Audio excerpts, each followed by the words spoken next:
Hello everyone.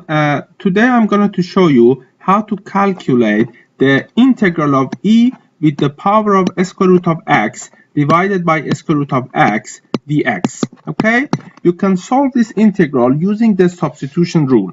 So if you can define e with the power of square root of x as u. Okay, then you have to calculate the derivative of each side of this equation. Therefore, the derivative of e with the power of square root of x is equal to 1 divided by 2 times square root of x, that is the derivative of square root of x, times e with the power of square root of x dx equal to du. Okay, so here the derivative of e with the power of square root of x is equal to 1 divided by 2 times square root of x times e with the power of square root of x.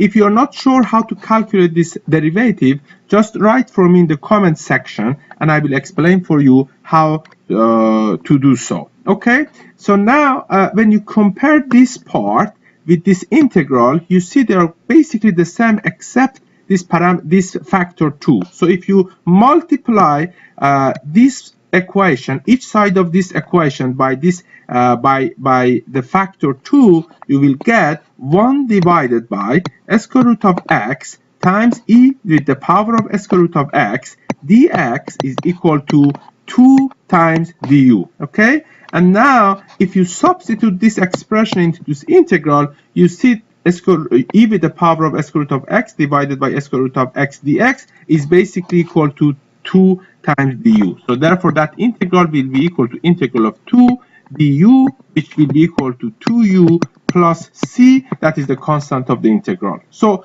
all you need to do at this stage is to replace this parameter u with the definition of u, which was given here. U was equal to e with the power of square root of x. So that will be equal to 2 times, instead of u, I write e with the power of square root of x plus c. And that is the solution to our integral. I hope you found this video helpful. If you're interested, please feel free to subscribe into this channel so that you get updated when I upload new videos. Thank you.